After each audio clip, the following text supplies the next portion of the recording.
ఆ రోజు మేము అధికారంలోకి వస్తే కామారెడ్డి బీసీ డిక్లరేషన్లో భాగంగా మేము అధికారంలోకి వస్తే ముదిరాజుల ఏదైతే చిరకాల వాంఛ ఉందో బీసీడీ నుంచి బీసీకి మారుస్తామని చెప్పారు.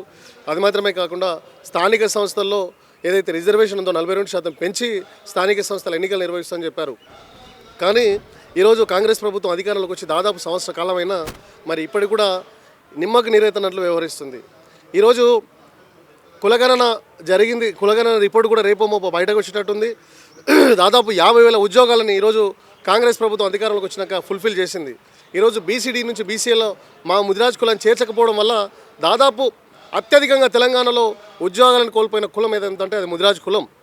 ఇప్పటికే మేము బీసీడీలో ఉండడం వల్ల ఈరోజు యూనివర్సిటీలో కావచ్చు, లేదంటే ఉద్యోగాల్లో కావచ్చు, అంటే ప్రవేశానికి అంటే యూనివర్సిటీలో ప్రవేశాలు కావచ్చు, గురుకులాల్లో ప్రవేశాలు కావచ్చు, లేదంటే ఈ ఏదైతే ఉద్యోగాల్లో కావచ్చు మాకు తీవ్రమైన అన్యాయం జరుగుతుంది.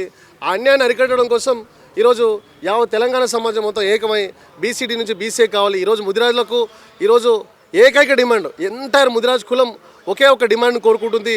అది ముదిరాజులను బీసీడీ నుంచి బీసీకి చేర్చాలని ఆ డిమాండ్ తోటే ఈరోజు తెలంగాణ రాష్ట్ర వ్యాప్తంగా కాంగ్రెస్ ప్రభుత్వానికి మేము బస్ యాత్ర చేసి మా ముదిరాజులు ఏదైతే చిరకాల వాంఛ ఏదైతే బీసీడీ నుంచి బీసీకి ఏదైతే డిమాండ్ కోరుకుంటుందో దాన్ని అంటే ప్రభుత్వం దృష్టికి బలంగా తీసుకెళ్లాలనే ఉద్దేశంతో ఈరోజు ముదిరాజ్ చైతన్య వేదిక రాష్ట్ర ఒక చైర్మన్గా ఈరోజు ఈ నెల 18వ తారీఖు నాడు హైదరాబాద్లోని గన్ పార్క్ నుంచి స్టార్ట్ అయ్యి దాదాపు రంగారెడ్డి కావచ్చు, మహబూబ్నగర్ కావచ్చు, మెదక్ ఉమ్మడి 3 జిల్లాల్లో 44 నియోజకవర్గాల వరకు మేము ఈరోజు బస్ యాత్ర చేయడం జరిగింది.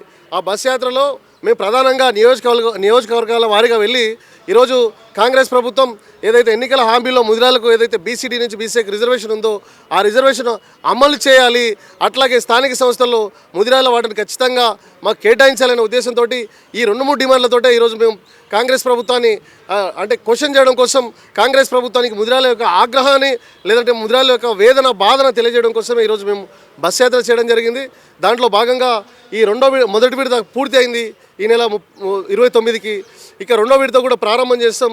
దానికి సంబంధించి అట్లాగే మొదటి విడతలో ఏదైతే మా ముదిరాజ్ కుల పెద్దలు సలహాలు సూచనలు ఇచ్చారో వాటిని తీసుకొని మళ్ళీ రెండో విడత పూర్తి స్థాయిలో పకడ్బందీగా చేసి తర్వాత ఖచ్చితంగా కాంగ్రెస్ ప్రభుత్వాన్ని అప్పటికి కూడా స్పందించకపోతే బీసీ కమిషన్ ముట్టడి చేస్తాం.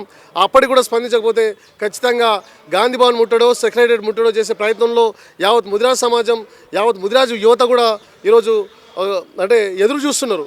మాకు జరుగుతున్న అన్యాయాలని ఈరోజు కాంగ్రెస్ ప్రభుత్వమైన మా ఏదైతే ఆకాంక్షలు నెరవేరుస్తుందని అనుకున్నామో కాంగ్రెస్ ప్రభుత్వం కూడా సేమ్ గత 10 ఏళ్ల పాలనలో బీఆర్ఎస్ ప్రభుత్వం ఎట్లాంటి నిర్ణయాలు తీసుకుందో వీళ్ళు కూడా అట్లాగే చూస్తున్నారు. కాబట్టి మా హక్కుల కోసం ఖచ్చితంగా మేము పోరాటం చేస్తాం. ఈ సామాజిక వేదిక ద్వారా మేము కాంగ్రెస్ ప్రభుత్వం కూడా ఒకటే కోరుతున్నాం, ముదిరాలకి ఏదైతే ఆ రోజు కామారెడ్డి బీసీ డిక్లరేషన్లో భాగంగా ఏదైతే డిమాండ్ ఇచ్చారో ముదిరాలను బీసీడీ నుంచి బీసీకి మారుస్తామని దాన్ని వెంటనే మార్చాలి. ఆ తర్వాతనే నోటిఫికేషన్ విడుదల చేయాలి. ఆ తర్వాతనే స్థానిక సంస్థల ఎన్నికల్లో కూడా ఇక 42% పెంచిన తర్వాత స్థానిక సంస్థల ఎన్నికలు నిర్వహిస్తున్నారు. వాటిని కూడా ఫుల్ఫిల్ చేయాలి.